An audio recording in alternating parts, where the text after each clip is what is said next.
Hola, buenas tardes, ¿me escuchan? Hola, profe, sí, Sí, profe. Sí, profe, se Buenísimo, escuchan.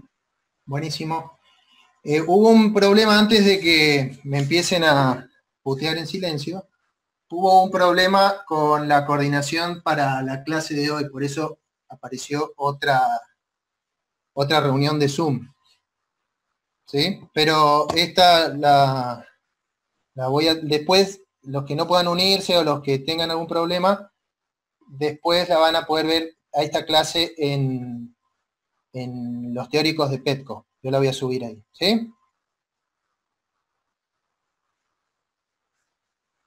Bueno, Perfecto.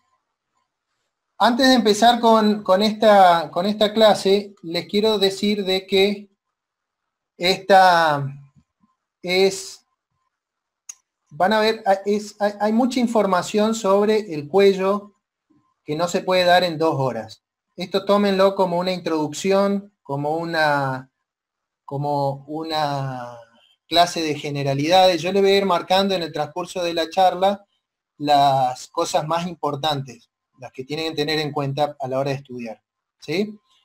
Pero no es, acá no va a estar todo lo que va a evaluarse. Así que tómenlo esto como una introducción para que les sirva para después poder guiarse a la hora de estudiar. Bien. Tómenlo como si fuera un tráiler de una película, más o menos, ¿sí? Vamos a empezar primero con lo más importante y después vamos a ir avanzando hacia otros temas. Ven ahí, ustedes todos ven el PowerPoint en su pantalla, ¿no? sí, profe. sí, profesor. Perfecto. Puede ser genial. Bien. Básicamente lo que tenemos que saber, lo que tenemos que saber en esto es que el cuello es una región que básicamente es una región de transición entre el tórax y la cabeza. Es decir, que cuando veamos vísceras del cuello, vamos a ver vísceras que la podemos encontrar tanto en la cabeza como en el tórax. Vamos a ver que hay esófago, vamos a ver que hay tráquea, vamos a ver que hay vasos que se continúan desde los que vienen desde el tórax hacia la cabeza o en el camino inverso. Es decir, que hay algunos órganos que por ahí después cuando ustedes estudien otras regiones lo van a volver a encontrar. Así que no se alarmen si por ahí la información que yo les pueda dar ahora es medio escasa, porque después lo van a volver a ver. Pero si va, yo como el teórico es muy general, puse en primera instancia lo que van a ver solamente en esta región, y que es básicamente lo que es la región, digamos, el sistema muscular. Ustedes pueden ver ahí en la pantalla que se pueden ver algunos músculos del plano superficial de la región anterior y que nos van a servir para formar unas regiones especiales que tienen una importancia a la hora de, por ejemplo, hacer una cirugía del cuello, ¿sí? Básicamente los músculos de la región superficial van a delimitar un montón de triángulos en esta región. Como para hacer un recuerdo para los que lo estudiaron y para los que no lo estudiaron, para que vayan conociendo, no hay muchos músculos en el plano superficial del cuello. Si vemos en esta imagen, ustedes van a ver ahí el platisma, que es el músculo más superficial de la región anterior del cuello, platisma o músculo cutáneo del cuello. Van a ver acá el otro músculo superficial, pero que es de la región anterolateral del cuello, que es el esternocleidomastoideo, que recibe su nombre porque une 3 regiones: el esternón, con un fascículo que llega hasta el esternón, el cleido, que es el fascículo clavicular, y la mastoides, que es el fascículo más superior. Entonces va a unir tres regiones, mastoides, clavícula y esternón. Por eso se llama así el músculo, es externo con S, esternocleidomastoideo. Ese es el músculo más superficial de la región anterolateral. Y en la región posterior el músculo más superficial es el trapecio. Y no hay más músculos, digamos en el plano superficial. Estos músculos van a definir triángulos, ¿sí? Es decir, que si ustedes conocen bien esos músculos, les va a ser mucho más fácil a la hora de delimitar estos triángulos. Un segundo, estoy recibiendo gente todavía. Bien.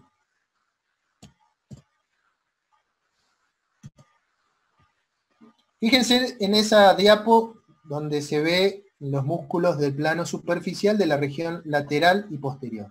En la región lateral, el esternocleidomastoideo, que recién les contaba que de alguna forma también participa en la región anterior, y en la región posterior, el músculo trapecio, que si bien es un músculo que uno lo reconoce porque está en la región posterior del cuello, es un músculo que llega hasta casi la mitad del tórax, en la región posterior. Tiene inserciones en el omóplato y en las vértebras de la región torácica, ¿sí? De la columna vertebral torácica. Entonces ahí completaríamos lo que sería la región de la bufanda anatómica, ¿no? La región anterior, entonces, el músculo cutáneo superficial del cuello, también denominado platisma. En la región lateral, el músculo esternocleidomastoideo. Y en la región posterior, el trapecio. Y punto. Fíjense ahí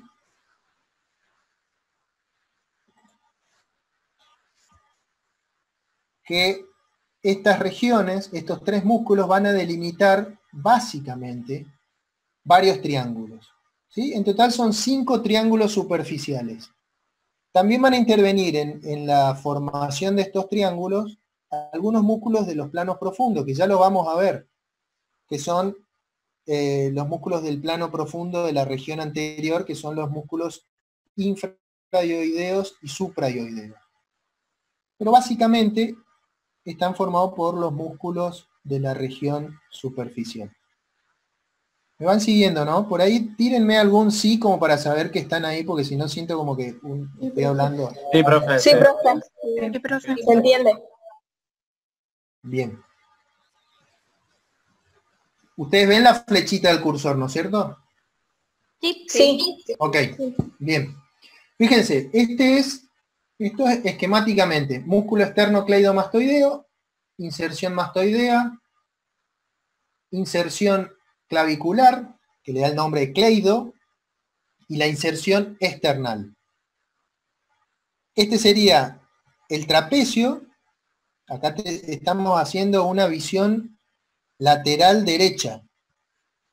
Y acá tendríamos el platisma. Si bien acá el platisma no va a participar como un músculo que forme estos triángulos, si nosotros sacamos el platisma, que estaría acá, nos va a quedar, esto que se ve acá es el hueso ioides, y esto, que está en rosa, son algunos de los músculos supraioideos, los que están por encima del hueso ioides, e infraioideos.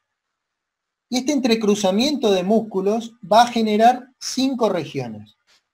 Si alguno ya leyó, se va a dar cuenta que ahí se ven 6 regiones en realidad. Se ven 6 regiones, pero ya les voy a mostrar que en realidad es una sola región. Perdón, son 5 triángulos, uno de los cuales está dividido en 2, con lo cual serían 6.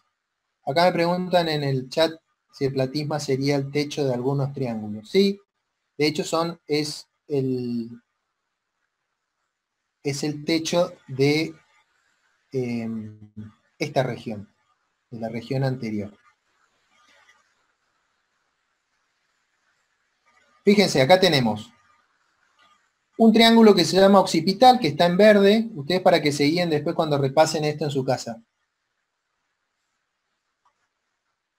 Un triángulo occipital, que acá ven occipital que está encuadrado en verde, corresponde a este triángulo acá.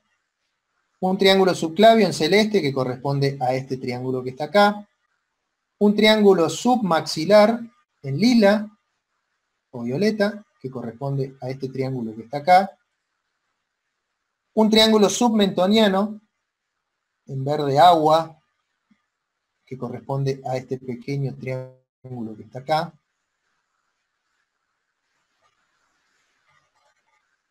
Un triángulo denominado carotídeo en amarillo que corresponde a este triángulo que está acá. Y un triángulo denominado muscular que corresponde a este triángulo, o casi trapecio cuadrado que está acá.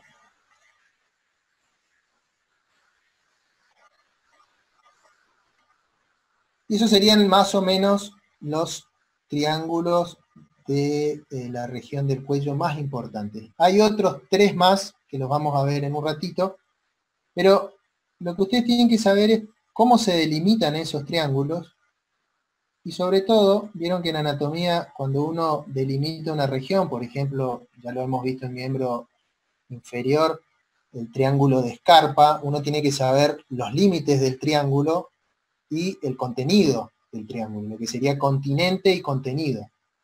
Eso es lo que vamos a ver ahora a continuación. Vuelvo a repetir, esto está puesto como primer tema de la clase porque este es un tema importante. Este es un tema muy importante y que se suele preguntar. Entonces, es importante que ustedes lo tengan. Ya, si llegamos con los últimos temas, bueno, es bueno que lo sepan, pero si no llegamos a ver, no sé, esófago, ustedes van a ver después esófago cuando veamos sistema digestivo, así que no hay tanto problema. Pero esto sí es importante conocerlo. ¿Sí?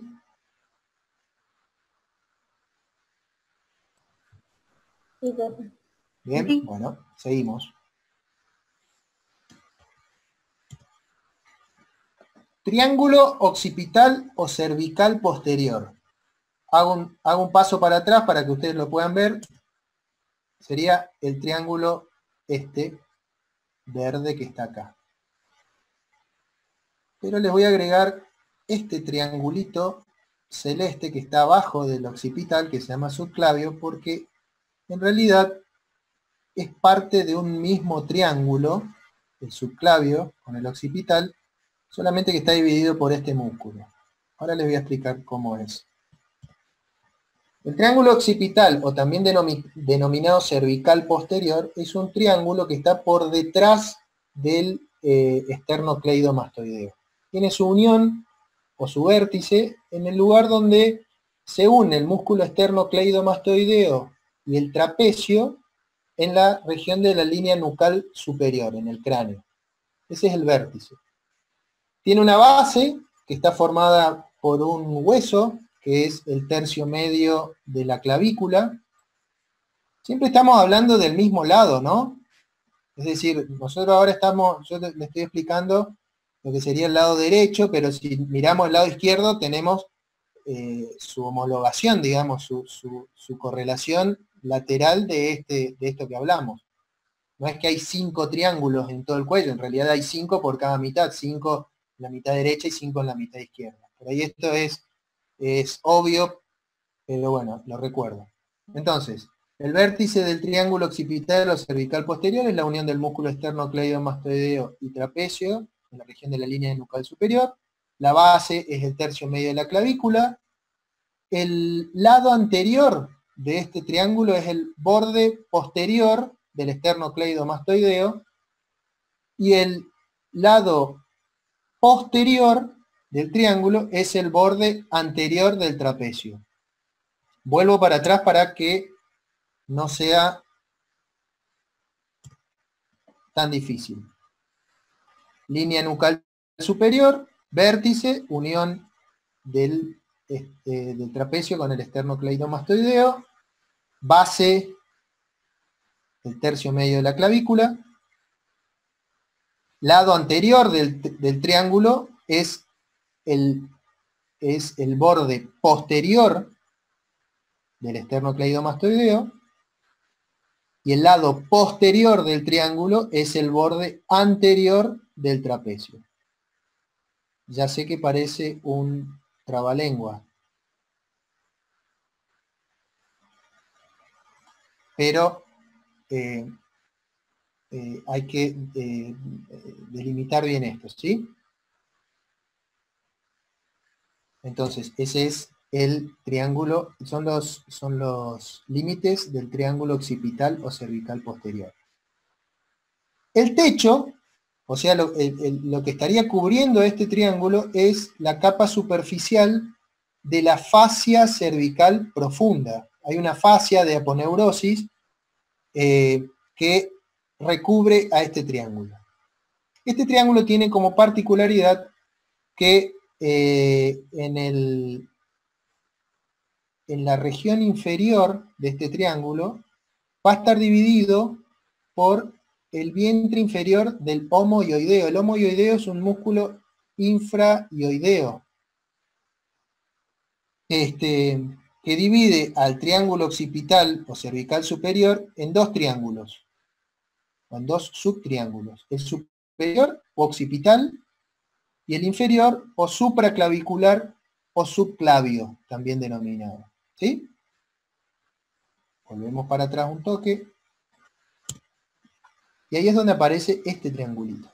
Es decir, esto es un solo triángulo que está dividido por el homoioideo. El homoioideo es un músculo infraioideo que, como su nombre lo dice, va desde el omóplato, es decir, este músculo va a seguir hacia atrás y se va a insertar en el omóplato, y en el ioides. Por eso se llama homoioideo. Y este musculito nos divide al triángulo occipital superior en una región que se denomina triángulo occipital y un triángulo subclavio. ¿Ok? Bien, ¿y qué es lo que hay ahí? Bueno, en el triángulo occipital vamos a encontrar al nervio espinal, que es un par craneal, es el par craneal 11, la arteria occipital, el nervio mastoideo y grupos ganglionares. Y en el triángulo subclavio, o también denominado supraclavicular, vamos a encontrar al escaleno anterior, que es un músculo, al plexo braquial, a la arteria subclavia y a la vena subclavia. ¿Sí?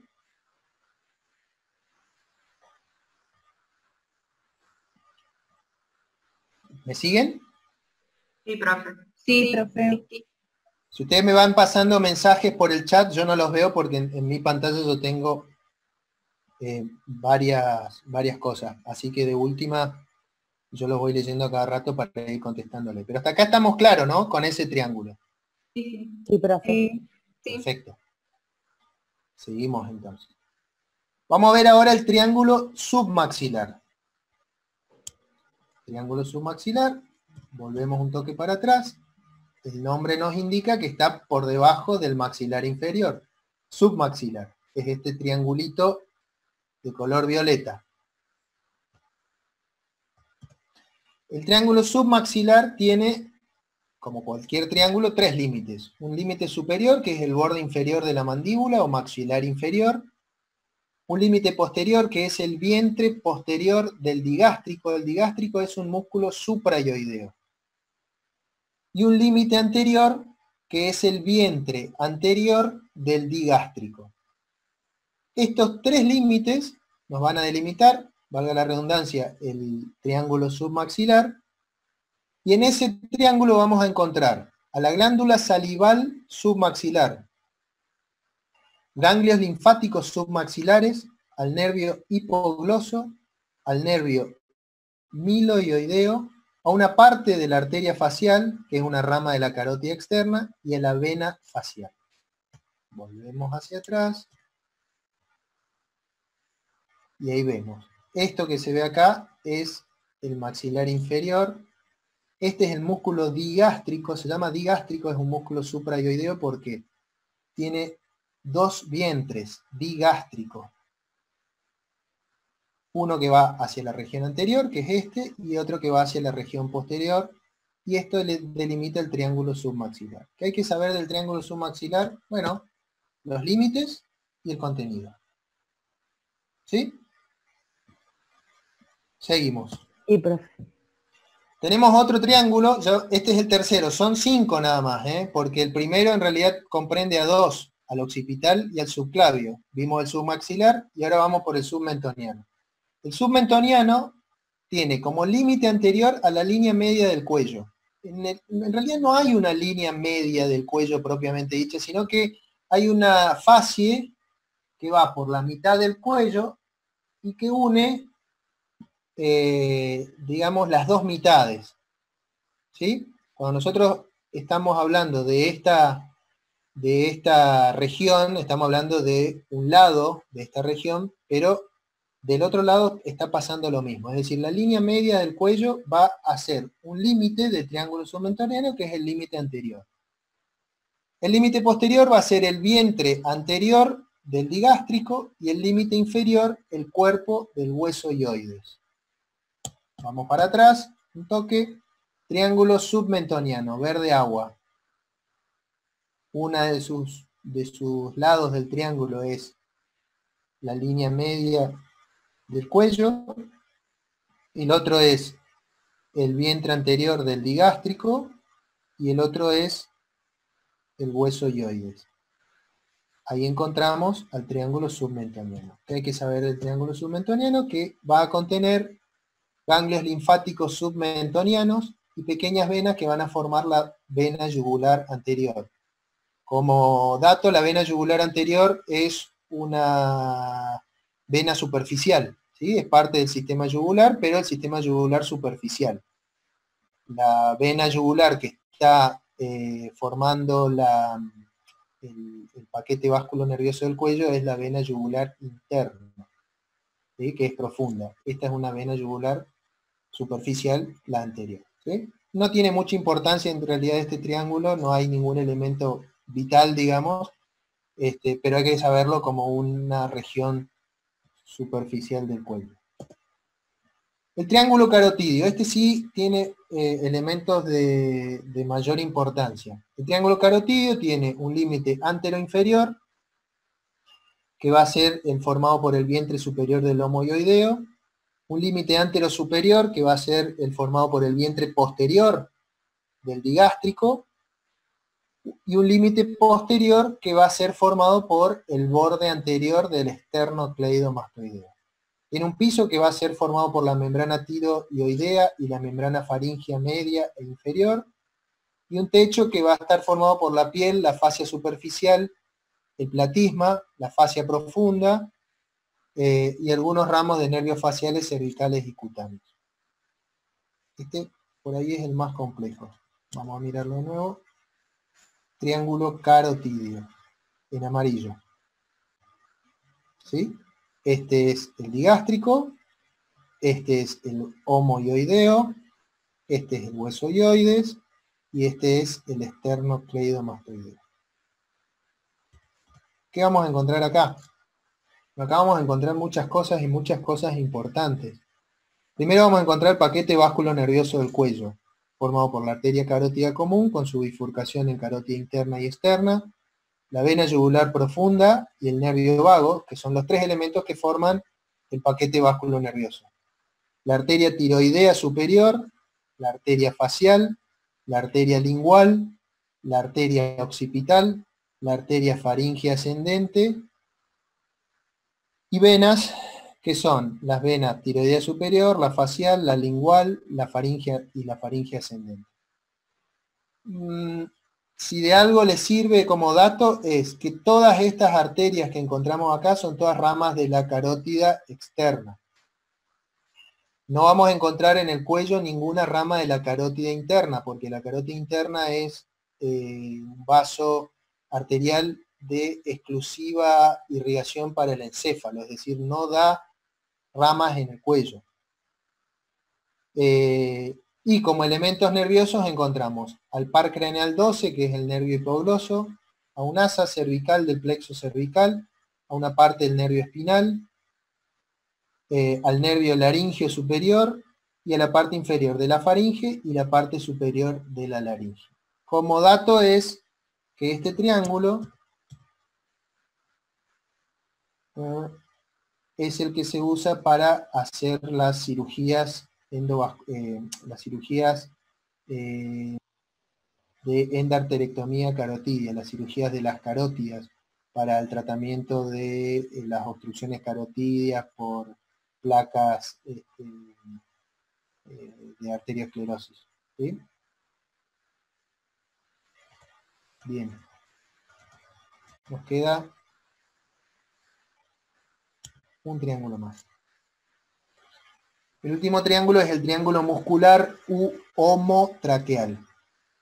El triángulo muscular tiene como límite interno la línea media del cuello, como límite látero superior al vientre superior del músculo homoioideo y como límite látero inferior al borde anterior del esternocleidomastoideo.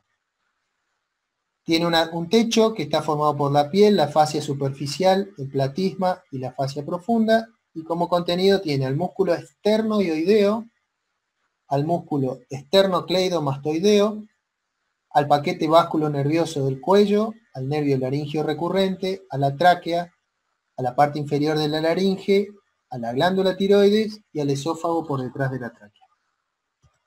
Vamos a volver un poco. Triángulo muscular, este que está en celeste. ¿Sí? Como dato es que ese triángulo es por el que se accede para hacer las cirugías de tráquea, de tiroides, de esófago superior. Por acá es donde se hace las traqueostomías. ¿Sí? Esa es la utilidad de estos triángulos.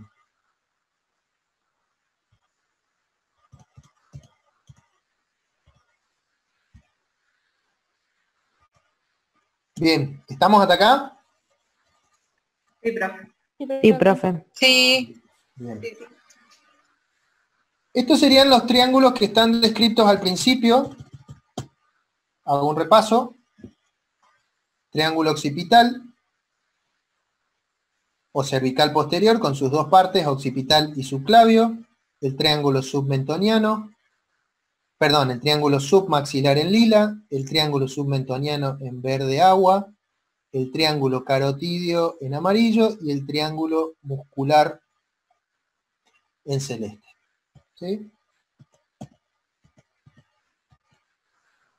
Y ahora vamos a ir a unos triángulos especiales que son preguntas de examen habitualmente. ¿Sí? Uno es el triángulo de Pirogov. Tiene nombre particular, digamos, tiene un nombre.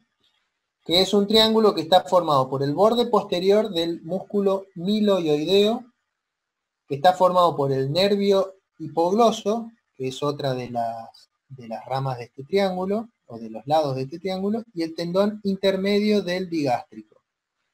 Por si no lo ubican, es este triangulito chiquitito que está en lila. En ese triangulito vamos a encontrar a esta arteria, que está en rojo acá, que es la arteria lingual. ¿Sí?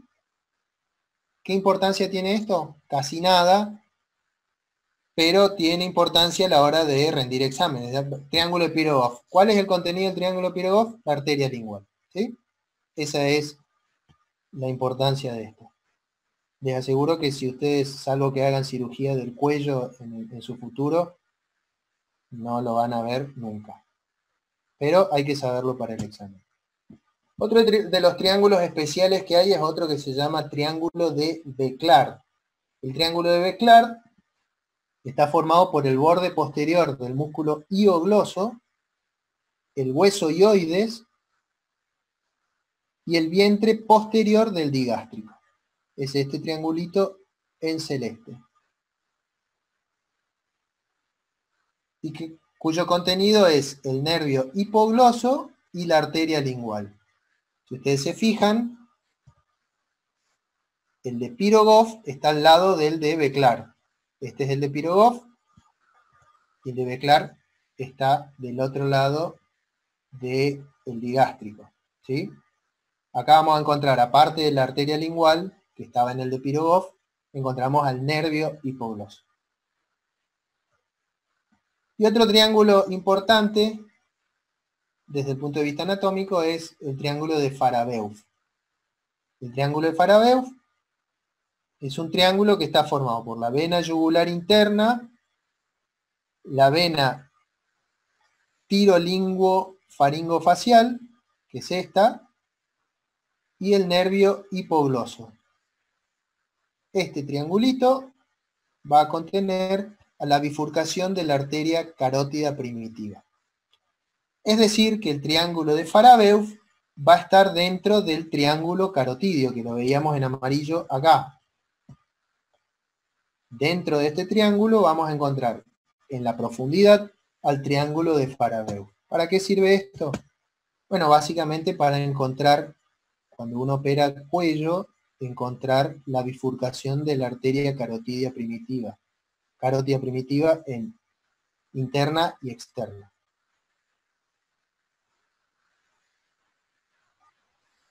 ¿Sí? ¿Me siguen hasta ahí? Sí. Sí, Sí, profe. Sí, profe.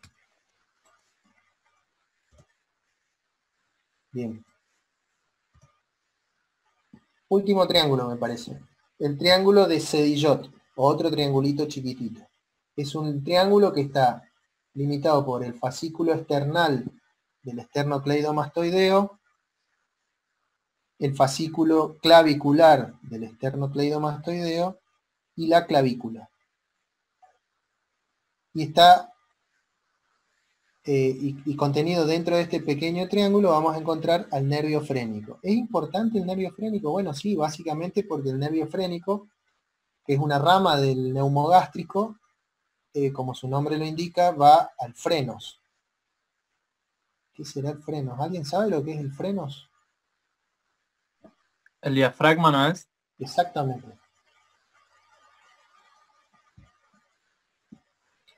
Una particularidad nomás de la nomenclatura anatómica. ¿Alguna vez se preguntaron por qué el diafragma se llama frenos? Y hay una patología psiquiátrica que se llama esquizofrenia. ¿Qué tendrá que ver? Están agitados todo el tiempo. No sé qué es. Bueno, puede ser como que el esquizofrénico está hiperventilando, decís vos. Sí. Pero no sé, igual. No, conozco varios esquizofrénicos que parece que ni respiran. No, esto es porque en la medicina antigua, vieron que nuestra medicina, la medicina occidental, tiene su origen en Hipócrates, en la antigua Grecia. De hecho, nosotros hacemos el juramento hipocrático, ¿no? Que también tiene su origen en esa época. Los antiguos médicos consideraban que la mente no tenía asiento en el cerebro como nosotros pensamos ahora, sino que en el diafragma.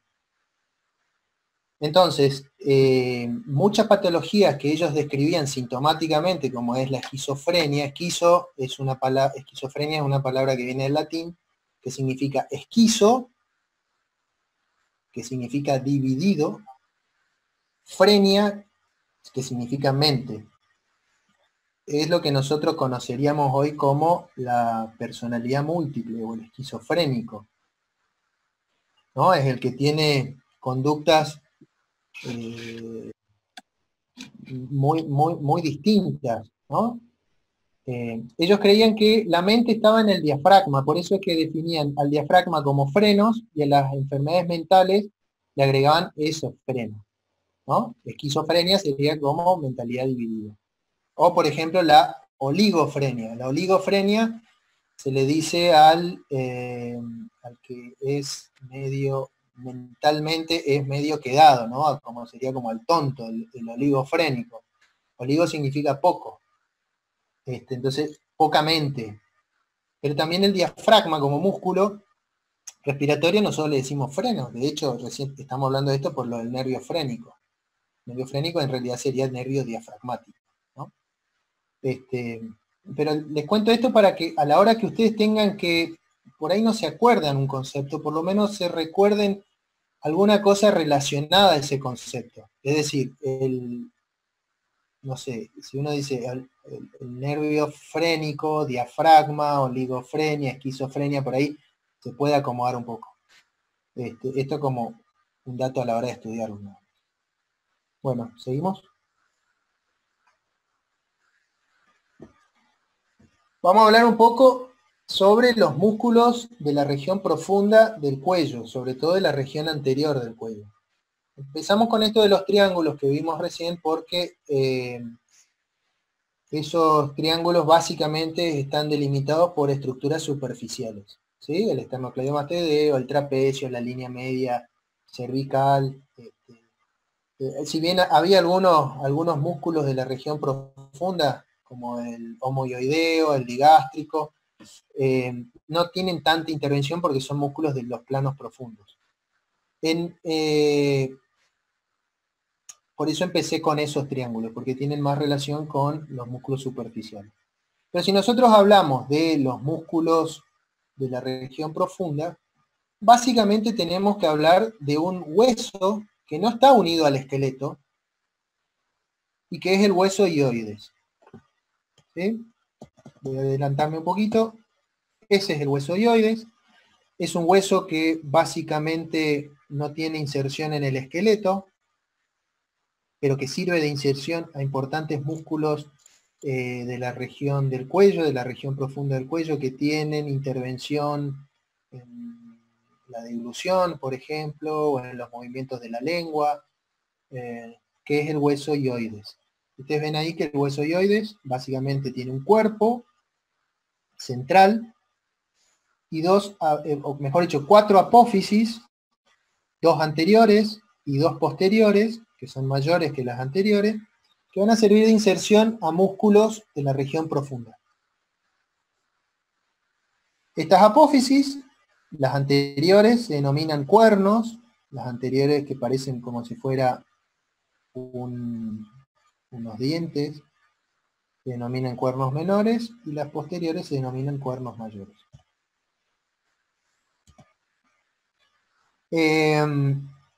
¿Para qué sirve el hueso hioides? Bueno, básicamente sirve de inserción a los músculos supra e infrahioideos. Suprahioideos son músculos que están por encima del hueso hioides y que van a tener inserción en él, y los músculos infrahioideos son los que están por debajo del hueso hioides y que también van a tener inserción en él. ¿Sí? Sabiendo esto, vamos a volver un poquito y vamos a hablar de los músculos suprahioideos. Para que ustedes se acuerden, hay una mnemotecnia. Esa mnemotecnia es esa que está escrita ahí, que dice, diga estilo mi general.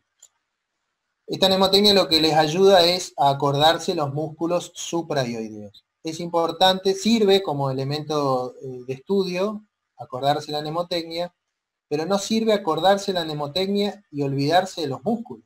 Hay muchos alumnos que de golpe dicen, uno le pregunta, músculos suprahioideos, diga estilo mi general. Bien, perfecto. ¿Qué significa eso? Ah, no tengo ni idea. O sea, me acuerdo de la mnemotecnia, pero no me acuerdo de los músculos. En realidad la mnemotecnia sirve para acordarse de los músculos. ¿Sí? ¿Por qué diga estilo mi general? Bueno, porque ahí vamos a tener el músculo digástrico, el músculo estiloioideo, el músculo miloioideo y el músculo genioideo. ¿Sí? No es tan difícil. Hay algunos elementos del nombre que nos pueden ayudar. Por ejemplo, el digástrico, ya lo hemos visto, es un músculo que tiene dos vientres o dos inserciones.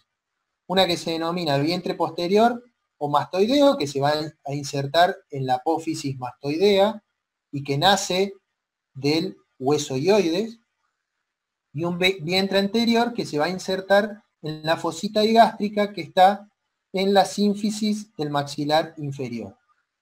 Estos dos vientres se unen y a través de un tendón conjunto se insertan en el cuerpo del hueso hioides, como si fuera una letra I. ¿Sí? Los dos vientres y la inserción a través del tendón. El músculo estiloioideo El nombre ya te está diciendo dónde se va a insertar. Se va a insertar en la apófisis estiloides del hueso temporal y en la cara anterior del cuerpo del hueso hioides. El músculo milohioideo se va a insertar en la línea milohioidea o línea interna del maxilar inferior y en la cara anterior del cuerpo del hueso hioides. Y si bien esto es más difícil acordarse, decir, bueno, el milohioideo me tengo que acordar también dónde es la línea milohioidea. Me ayuda mucho. Pero si relacionás que el milohioideo lo relacionás con la línea media o rafe aponeurótico medio o central del cuello, ahí más o menos te va a ubicar. Y el genioideo, este se va a insertar en la apófisis geni, más precisamente en la apófisis geni inferior del maxilar inferior. Están por detrás de la sínfisis media del maxilar inferior. Y de ahí van hacia la cara anterior del hueso hioides. ¿Sí? Repaso. Esto es un corte medio del cuello, no solo estamos viendo de la parte lateral. Acá tenemos al hueso hioides. Acá está el músculo estiloioideo, desde el hueso hioides a la apófisis estiloides del temporal. El músculo genioideo que va desde el hueso hioides a las apófisis geni del maxilar inferior. El milohioideo que va cerca de insertándose en la línea central aponeurótica del cuello. Y acá está faltando el digástrico, que es este. Es este. Con este tendoncito que lo va a unir a los dos vientres digástricos. Y fíjense que esto que se ve acá es la lengua. Es decir, que estos músculos de alguna forma van a formar, valga la redundancia, el piso de la boca. ¿Sí? ¿Estamos hasta ahí? Sí, profe. Sí, Sí, profe. sí. Bien, músculos infrahioideos. Músculos infrahioideos. Mnemotecnia, este homo está tirado. Este homo sin H está tirado. ¿Qué significa esa mnemotecnia?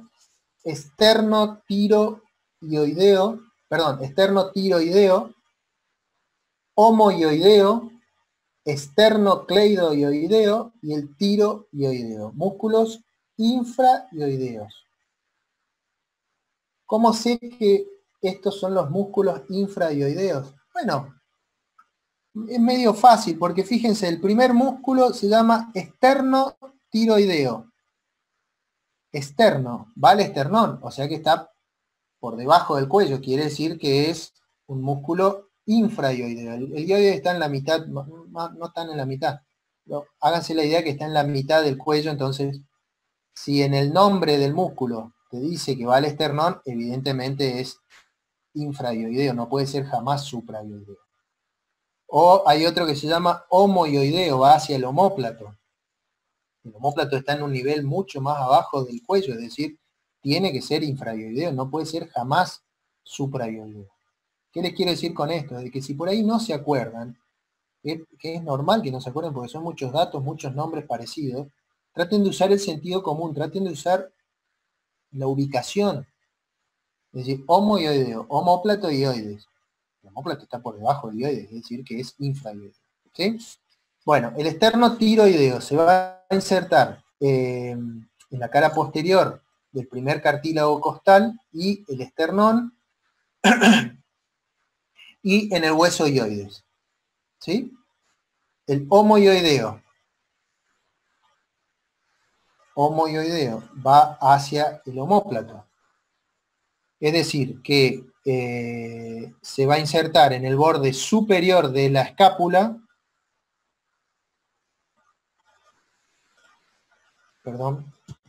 borde superior de la escápula,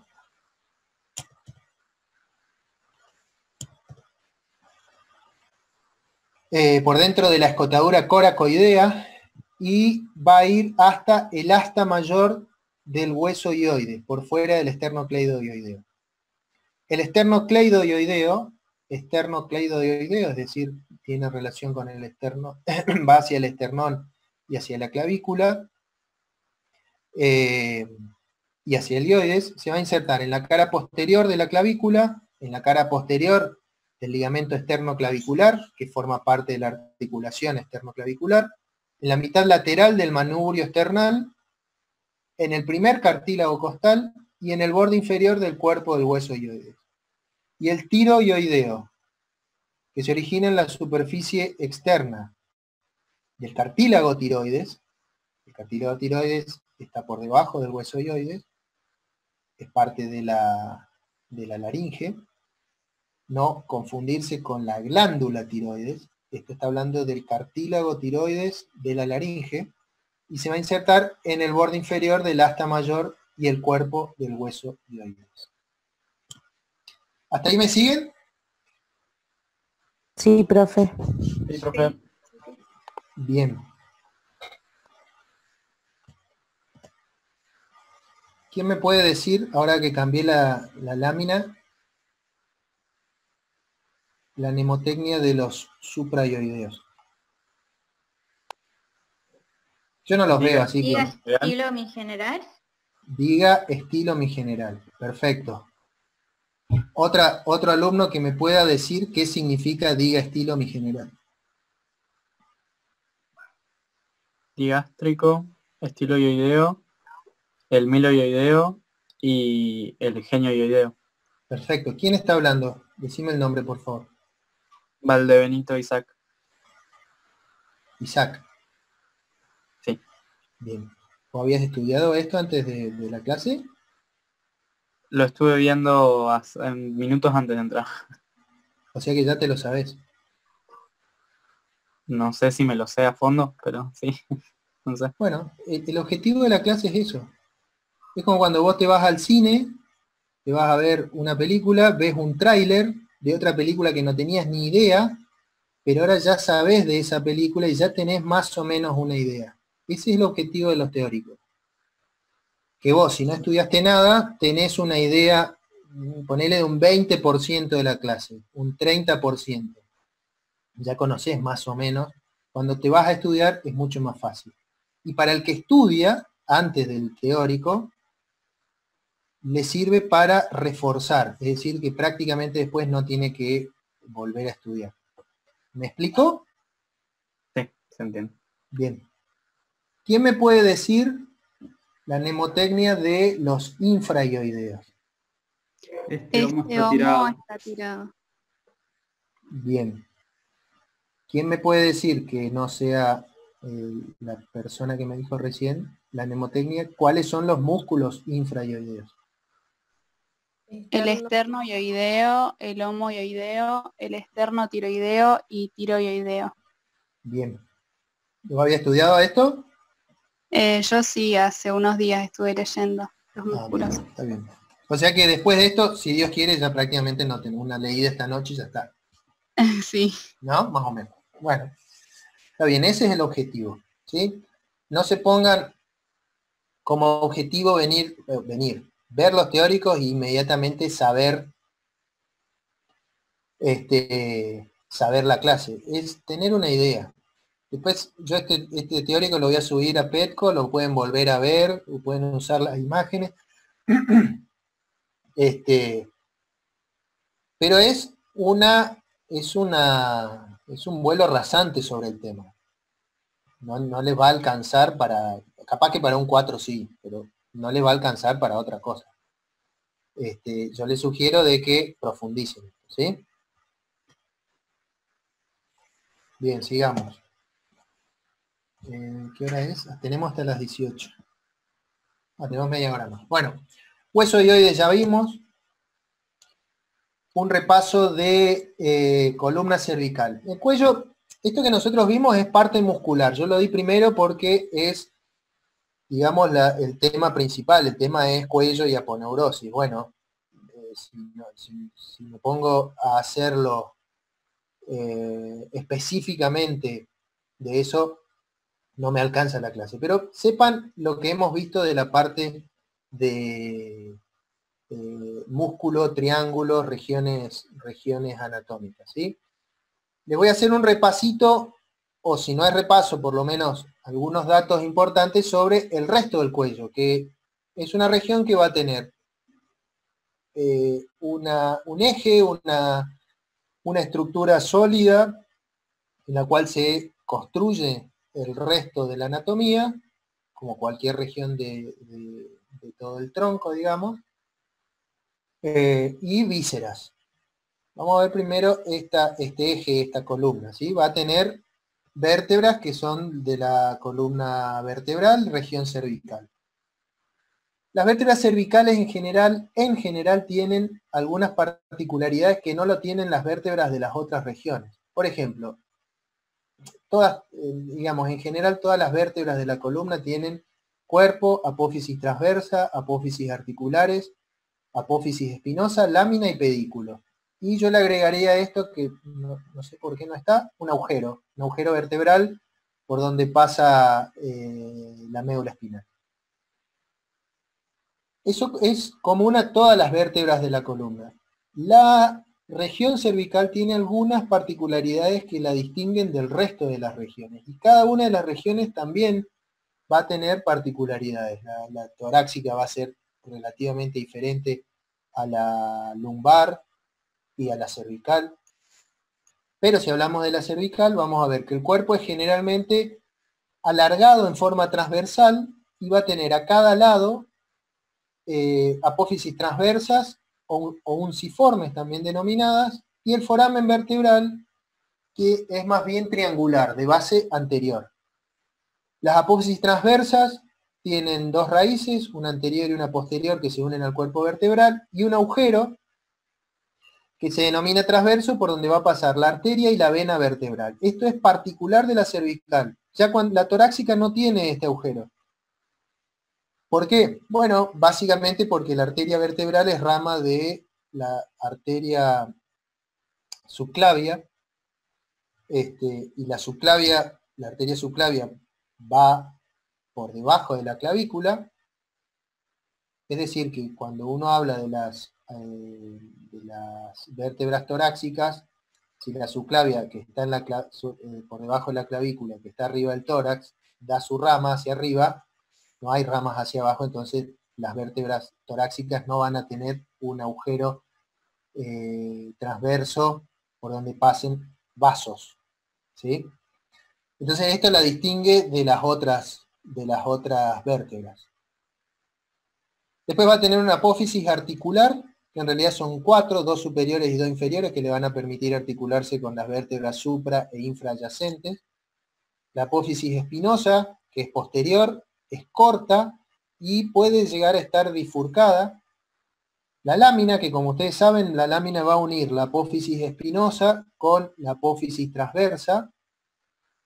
Y el pedículo, que une la apófisis transversa con el cuerpo vertebral. ¿Sí? Esas son, digamos, las características de las vértebras cervicales y algunas que son comunes al resto de las vértebras de la columna. Ahí podemos ver, fíjense, el agujero de la vértebra cervical, el cuerpo, la apófisis transversa con un agujero en el medio que es el agujero transverso por donde van a pasar los vasos vertebrales, las apófisis articulares, la apófisis espinosa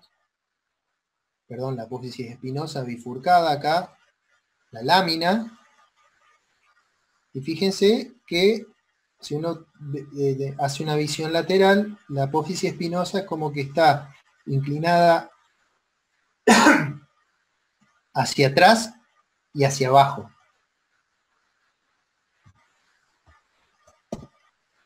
Pero hay dos vértebras cervicales que son particulares y que tienen características particulares e individuales que no se parecen a ninguna otra vértebra. Bueno, por ahí alguno puede llegar a decir, no, hay una vértebra que sí es particular, Hola, profe, disculpe, ¿le puedo hacer una pregunta? ¿Sí? Quería saber si podría dar como un repaso de plexo cervical, porque a mí se me complicaba mucho, porque tiene como 3 cosas y no la termino de entender. No sé si se puede o si no, bueno, está bien. No, en realidad el tema de hoy es Músculos cuello, claro, y huesos nada más. Ah, bueno. sí. De todas formas, no te enrolles tanto. Como consejo te puedo decir, a vos y a todos, no se enrollen tanto con el Sí. tema de plexo cervical. Vean las generalidades, cómo se divide, ¿no? La rama anterior, la rama posterior, cómo se unen y nada más. Porque plexo cervical y todo lo que es nervioso periférico se vuelve a ver en la última parte del año cuando vemos neuroanatomía. ¿Sí? Es decir, no se enrollen tanto, vean cómo se divide el plexo cervical, cuáles son las raíces anteriores y posteriores, cómo se unen, cuáles son digamos, las raíces terminales y punto. Bueno, ¿Sí? dale. Sí, sí. Muchas gracias. Bien. Hola, profe, le hago una consulta. ¿Sí? En el teórico de nosotros nos habían mencionado... Te escucho re lejos. Acércate al micrófono, porfa. ¿Ahí se escucha? Un poco más, gritame en todo caso. En el teórico de imágenes nos habían mencionado unas como ciertas regiones del cuello. Ujú. No sé si me podría recomendar alguna bibliografía porque en el Natarjet no lo vi. ¿Qué regiones, te acordás? Sí, a ver, como algo como sublingual, a ver, lo tengo después algo como parotidia. Esos son, está bien, esos son los triángulos que vimos al principio de la clase. Creí que eran cosas distintas. No, son esos triángulos, son esos espacios, también denominados espacios. Vieron que cuando, por ejemplo, en miembro inferior vimos el triángulo de Scarpa, el triángulo de Scarpa también es denominado espacio de Scarpa, ¿sí? O hueco de Scarpa. El hueco popliteo también es Claro, y no puede ser que sean divisiones que generan las fascias. claro, están divididas por músculos, ¿sí? Son espacios divididos por músculos, son espacios anatómicos, en realidad no es que vos encontrás un espacio, un agujero, no un lugar, sino que es un espacio anatómico dividido por músculos o por fascias o rafias, que te van a delimitar una región que es importante por el elemento que lo contiene o que está contenido en esa región. Por ejemplo, el triángulo carotídeo o espacio carotídeo está limitado por determinados músculos que la importancia es de lo que hay en ese espacio, que es básicamente la arteria carótida y su bifurcación, y otros elementos, ¿no? Eso es lo que di al principio, después revisalos. Bueno, muchas gracias. Bien, sigamos. Esto ya lo hemos visto, me parece. ¿Quieren hacer un repasito de esto o o avanzamos? Esto ya lo vimos ya. Está bien. Si volvemos adelante. Está bien. Vamos a adelantar entonces hacia lo que es vísceras del cuello.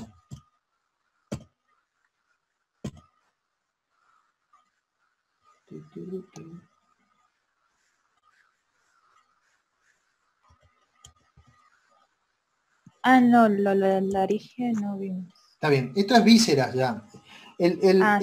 El cuello es como, no es como, es una región que como cualquier región va a tener un contenido visceral. Cuando ustedes vean tórax, van a encontrarse que ese tórax tiene límites y que dentro de esos límites vamos a encontrar vísceras, ¿no?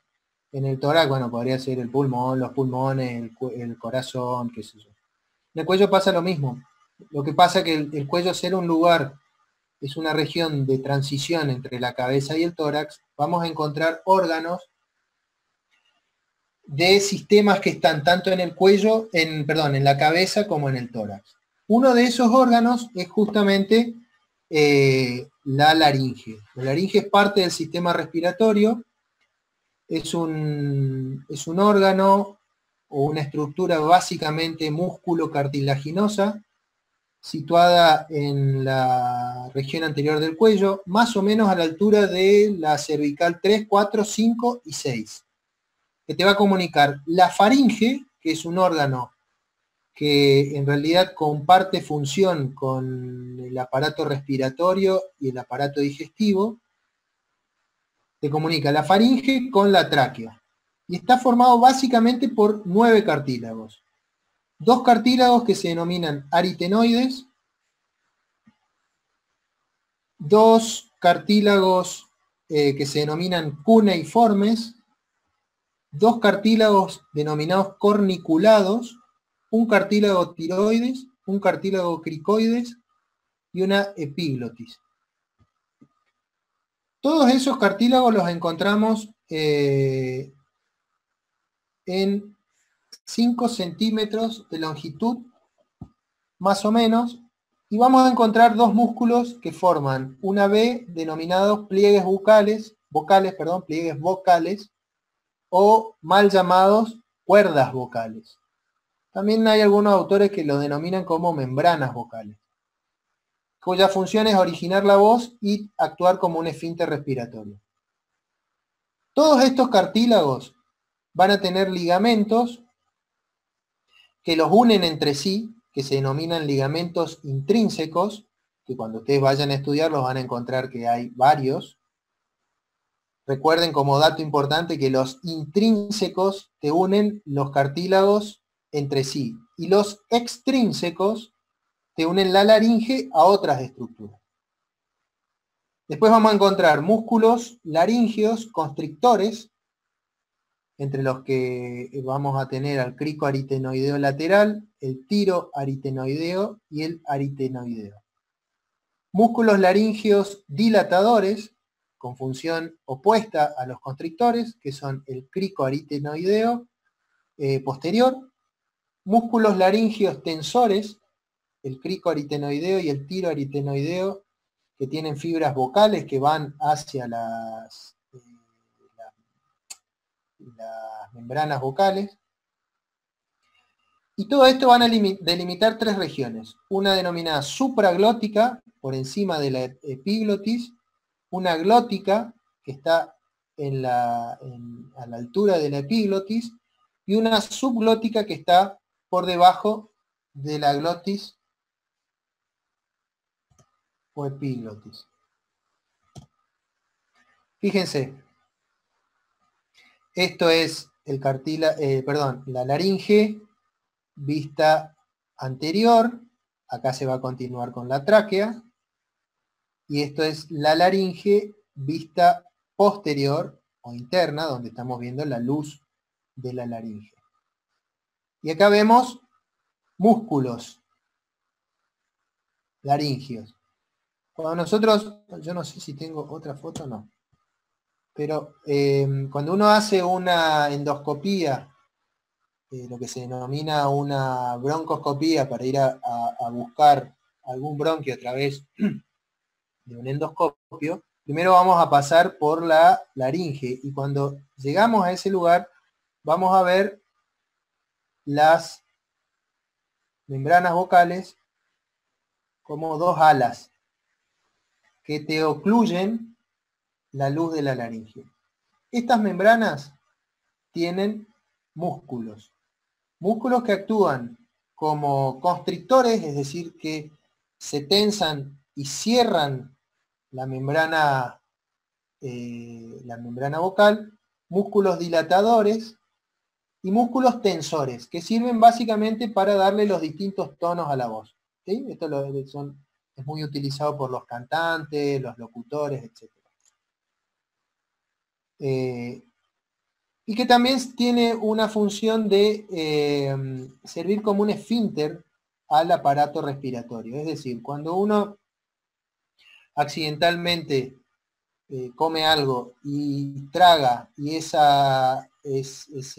alimento, eso que uno está tragando, va hacia la vía respiratoria, tiene muchas posibilidades de quedar atrapado en esta zona, en la zona de la laringe, en las cuerdas vocales, porque justamente el objetivo de las cuerdas vocales es producir la voz, pero también actuar como un elemento defensivo a cualquier cuerpo extraño que intente ingresar a la vía respiratoria.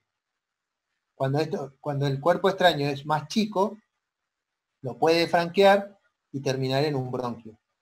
Pero básicamente ese es el objetivo de la laringe, de las membranas vocales.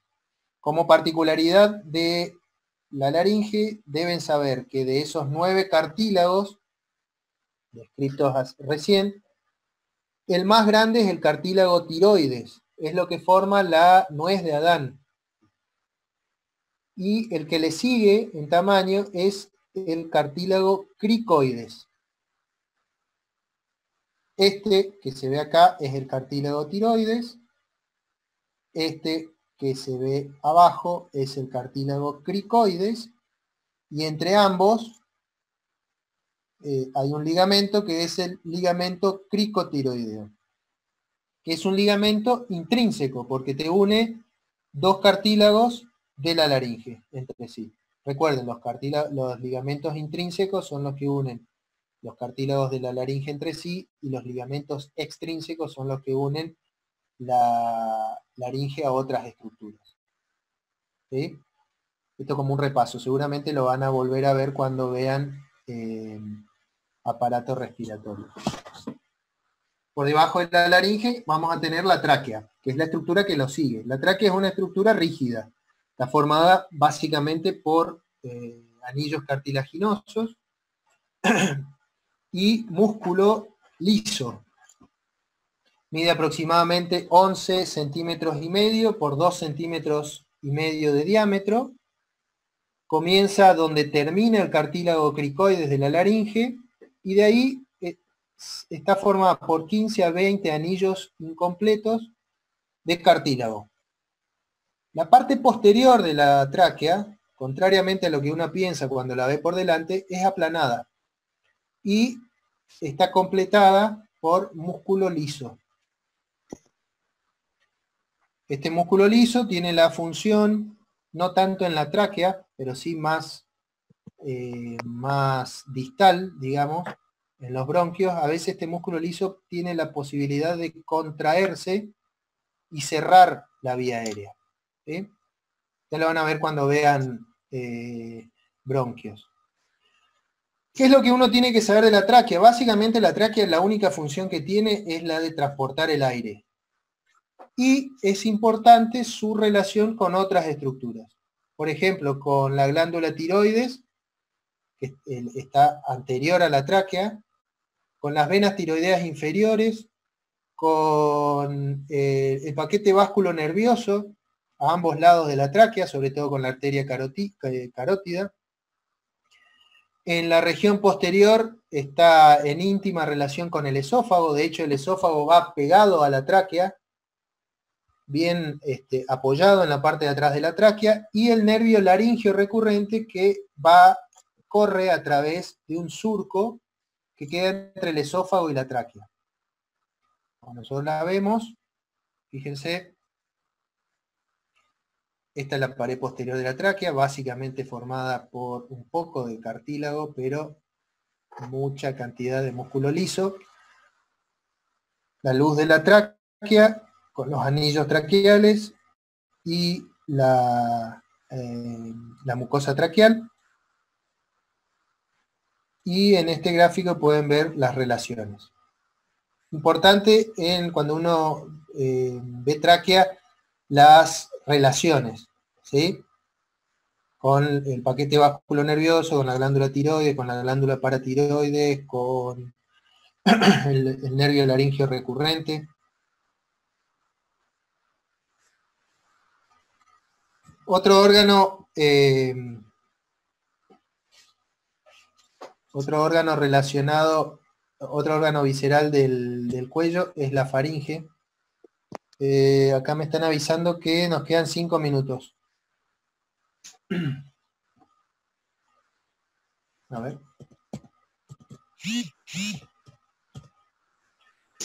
Bueno, terminamos esto. Después ustedes tienen alguna clase de repaso, ¿no?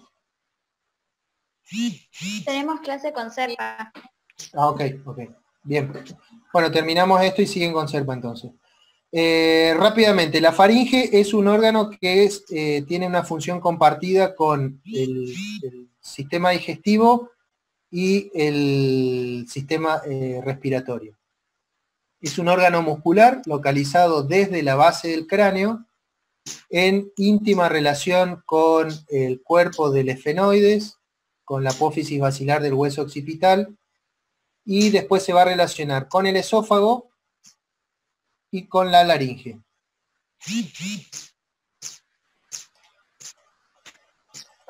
Tiene tres zonas, que son la rinofaringe, que está en la región posterior de las fosas nasales, la orofaringe, que está en la región posterior de la cavidad bucal, y la laringofaringe, que es la que la une a la laringe. Básicamente lo que hay que saber de la faringe, cuáles son los músculos. Tiene músculos faringios, cuya función básicamente es la de realizar la deglución y la de fijarlos a otras estructuras que colaboran con la deglución. Por ejemplo, el tensor del paladar, el elevador del paladar, el constrictor faríngeo superior, el constrictor faríngeo medio, el constrictor faríngeo inferior, el estilo faríngeo, el cricotiroideo, el pálato faríngeo, salpingo faríngeo y estilo grosso. Esos son músculos que tienen funciones de deglución y otros que tienen funciones de fijación de la faringe en el momento de la deglución. Es decir, que lo unen a estructuras como la base del cráneo, la columna vertebral, y que van a colaborar con la deglución. Ahí vemos a la faringe, naso o rinofaringe, por detrás de las fosas nasales, la orofaringe, por detrás de la boca, esta es la lengua, y la laringofaringe, donde se produce la división de la faringe hacia la laringe y más abajo hacia el esófago. Hacia el esófago.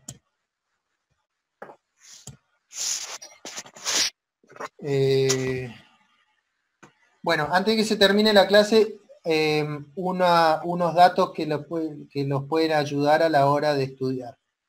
Denle importancia a los triángulos.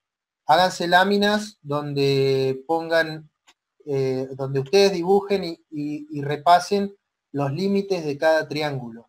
Los triángulos que yo les describí al principio de la clase es la parte central de la clase, es la parte más importante, por eso la puse al principio. Tengan en cuenta eso a la hora de estudiarlo, porque eso va a entrar en los exámenes.